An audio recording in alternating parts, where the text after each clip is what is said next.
and welcome back to my channel, or welcome to my channel if it is your first time here. My name is Jess and I would like to wish you all a very happy new year. I hope you all had a great Christmas and that your 2020 is going fantastically so far. For my first video of 2020 I wanted to upload a winter favourites, and seasonal favourite videos are something that I used to do and I fell out of the habit of doing them, but I would like to bring them back. And just to be super transparent, this particular video does include a product which I was gifted, but I will talk about that in more detail in a little while. So without further ado, let's jump in.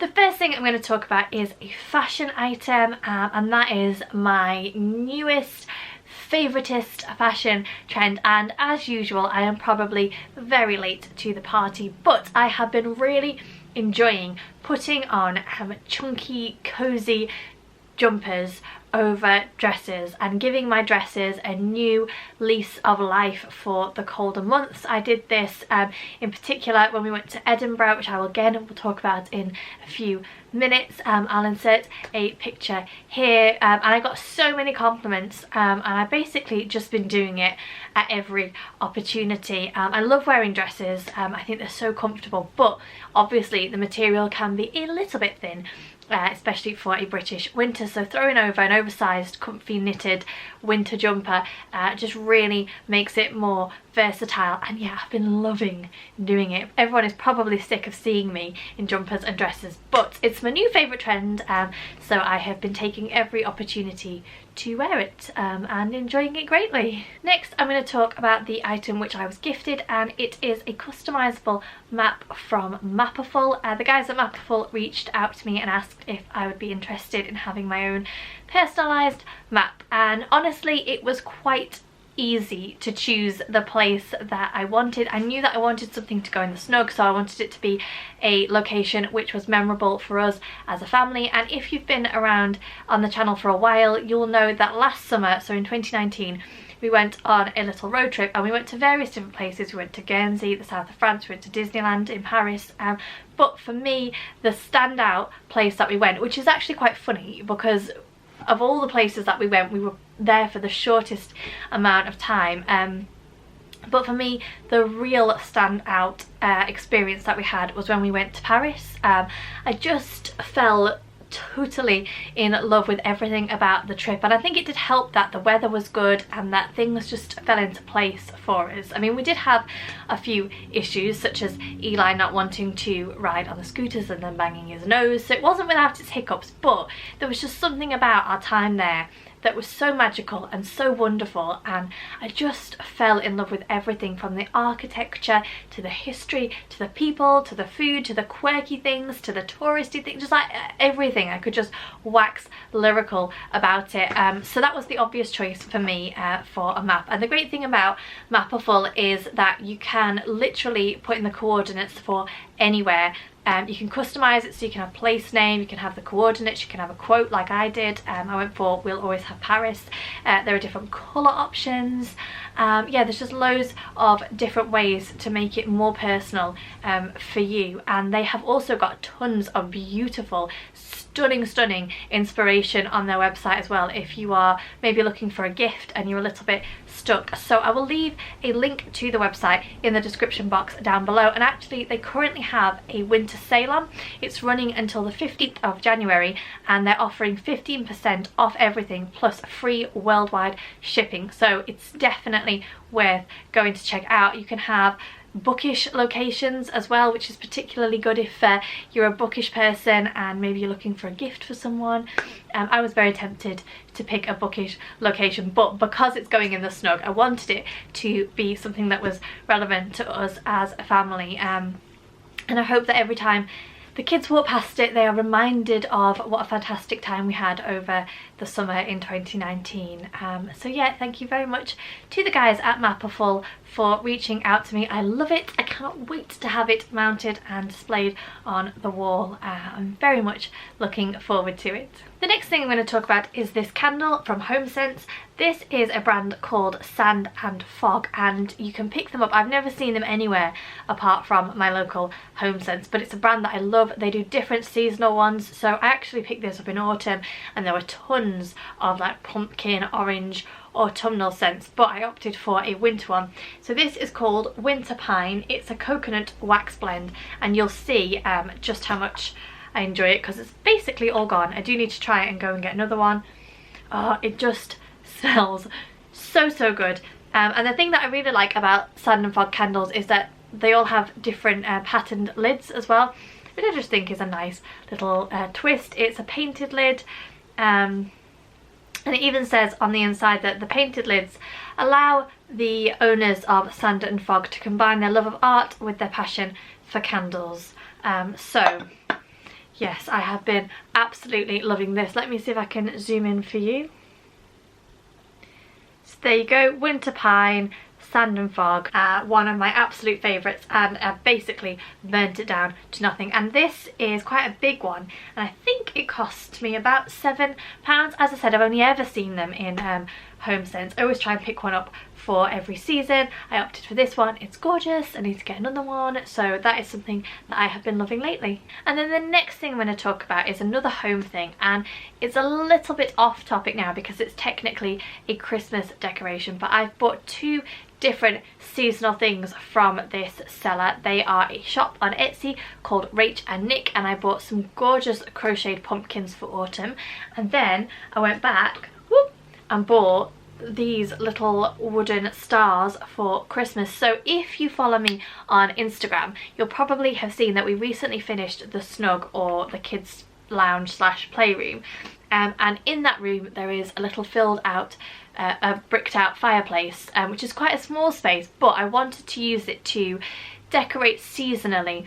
So in the autumn we had the pumpkins, and then we had these, whoops, I've just dropped one, we had these along with a couple of other different trinkets, but they're just so cute. I think they cost me about £5 for the three. They've got little Hessian stars on the top, and they're just quirky and different and cute.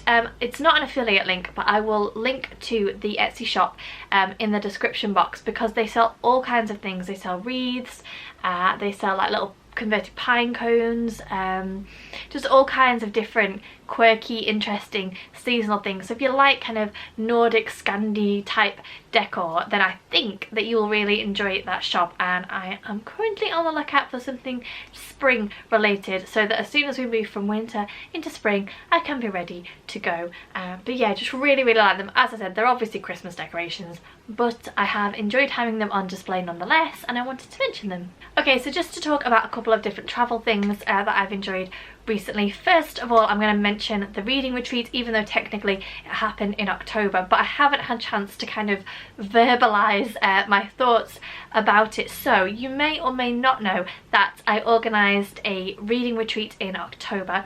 It was held in the Yorkshire Dales in a place called Grassington, and it was just so good. It was everything that I had expected and more. I was really quite nervous going in, you know, would everyone get on? How would it work out? Would it be how I imagined and hoped that it would be? But it was just a really nice weekend of meeting with like-minded people, of getting some reading in, of walking in some beautiful countryside, and just chilling out really. And it went really well. Obviously, as with anything, it did have its hiccups, but I think overall it exceeded my expectations, so much so that I have already arranged 2 more dates for this year. So one is in March and one is in October. I will leave a link to the information in the description box down below. I would love it if you guys were interested and you wanted to come along, whether you're based in the UK or not. Please feel free to come. It would be fantastic to meet some of the people who subscribe and regularly watch and comment on my videos. I can't quite put into words how amazing that would actually be. So yeah, do check it out. It's just a really chilled, relaxed weekend of reading, food, good company, beautiful surroundings. So if that sounds like your cup of tea, then definitely check that out. And then the other thing I wanted to mention was our trip to Edinburgh. So just before Christmas, James and I escaped to Edinburgh without the kids for the weekend. We went primarily to go to the Christmas markets. It was my Christmas present from James, but Edinburgh was also the first UNESCO City of Literature, so there were lots of gorgeous bookshops to explore as well. I have a vlog of our time coming very, very soon, but it was just so lovely. I mean, it was absolutely freezing. Had to stop and buy some thermal tights and some thicker boot socks because I was just so cold, but it was a stunning city. I really enjoyed it. I particularly, as you might have guessed, enjoyed wandering around the bookshops and looking at what was there. But yeah, it was fantastic. We did a Harry Potter walking tour, which was really good. We just ate lots of good food and we drank lots of tasty hot chocolate drinks, wandered around the Christmas markets and just spent some really nice time together, and I just really enjoyed it. So that is a definite highlight for me as well this season. Sorry if I've moved, my battery actually died. I've been doing quite a lot of filming today, so my battery had enough, I think. So nearly done. The next thing we're going to talk about is a beauty thing, and then I'm going to end with a bookish thing because, you know, has to be done. So I have mentioned before that I'm not a beauty vlogger, and actually if you've been around here for a while, you'll know that I have really struggled with my skin. I had a miscarriage in 2014, and up till that point I had quite clear skin apart from the odd hormonal spot, and then my hormones just have gone really skewy since then, and when it's bad, it's really bad, to the point where if you run your finger over my face, my skin is just all lumpy and bumpy, but it's also really red and inflamed and incredibly sore to the touch. So I've tried various different things to solve it, and one of the products which I have been using probably for about 6 months now seems to have made a real difference, and that is the Himalayan charcoal purifying clay wash from the Body Shop. So this has got bamboo charcoal in it. See if I can get it to focus.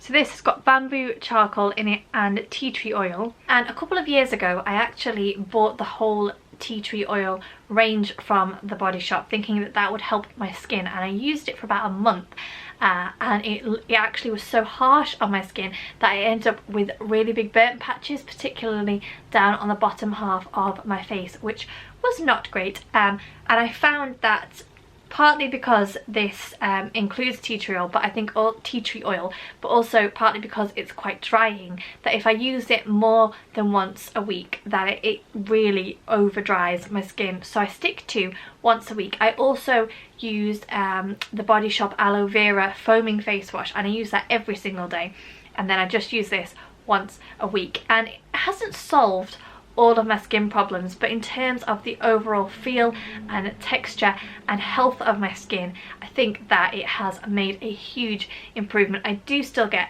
big flare-ups every now and then, particularly if I don't watch what I'm eating or drinking, and if I'm quite stressed, but just in terms of where I was a few years ago to where I was now, and as I said, I've been using the aloe face wash for about a year, and I've been using this for probably 6 months. It's not the cheapest, it's about £9 for this tube, but I haven't had to buy another one in the last 6 months. I am obviously only using it once a week, so if you used it more regularly you'd probably go through it a bit faster. But yeah, I just wanted to share that because it has made a really big difference to my skin. Obviously I have to limit how often I'm using it, but I feel like it has made a big difference, so I just wanted to share it because you never know, someone might find it useful. And also if you have any suggestions for things that I could try for my own skin, as I said, it solved a lot of the problems, but I do still get the odd nasty flare up every now and then. I'm currently rocking one just around here, which is delightful. So yeah, let me know. Okay, and then the final thing I'm going to talk about is my favourite book that I've read over the winter. And again, technically I started it in the autumn, but we're going to count it because I want to talk about it because it was fantastic. And I have read 2 of the books out of the 4, and it's the 3 Dark Crowns series by Kenda Blake. So this is dark young adult fantasy, but I would say that it is also great entry-level fantasy if you are not a big fantasy reader and you want something really easy to kind of dip your toe in, then this would also be suitable. So the basic premise of this book is that on the island of Fenburn, every generation a set of triplets is born, 3 queens. Each has an equal right to the throne and each possesses a coveted magic. So we have a poisoner, we have a naturalist, and we have an elemental. And when the 3 sisters turn 16, they must fight to the death against one another, and the surviving queen becomes the reigning queen until she gives birth to triplets and the cycle begins again. So we are following 3 sisters, 3 triplets, literally as they arrive at their 16th birthday, and the game, the competition, the war begins. And the thing that I really liked about this book, apart from the fact that I do like a good dark fantasy, the thing that I like is that you definitely have your favourite queen, but I think that it's different for everybody. I think that Kendare Blake has managed to write it in a way that your favourite queen won't necessarily be everyone's favourite, and it isn't immediately clear who the succeeding queen is going to be. I also like that you know going in that all 3 queens are not going to survive, and although that's quite brutal and quite savage, it also makes it quite an interesting read because you have no idea if the queen that you have chosen to side with, or your favourite, is going to be the successful one. And she has managed to write it in this unbiased, quite balanced way that it's not immediately clear. And I think sometimes in fantasy books it can be quite heavily weighted and it's really obvious who is going to succeed. Other than the only other one I can think of that's quite similar to this is George R.R. Martin, where obviously you immediately side with the Starks and then it all just kind of goes wrong for them. But yeah, you've got a totally unbiased view of these 3 queens and you pick your favourite, but you've got no idea if they're going to succeed or not, and I really, really like that. Also, there is a huge twist at the end of this book which had me gasping and immediately picking up the next one because I wanted to know what was going to happen. But yeah, I just thought that it was fantastic, really well written, really easy to read. Loved the magic system, loved the way she set it up, loved the characters. There's a lot of strong female characters in this book as well, which is really great. So yeah, just highly, highly recommend it. Cannot wait to read the final 2. I own them all and they are on my list to read in the next couple of months, so hopefully I'll enjoy them as much as I've enjoyed book 1 and book 2. So there you go, they are just some of the things that I have been enjoying over the last couple of months. Do let me know in the comments anything that you have particularly enjoyed. If you decide to order a Mapaful, I'd be really interested to know what you have opted for and why. As I said, all the information that you need will be in the description box down below. Likewise, if you are interested in the reading retreat, I will leave all that information down below as well. But yeah, as always, thank you very much for watching. Please don't forget to subscribe to the channel if you aren't already. Give me the thumbs up if you enjoyed this video, and I'll see you all soon.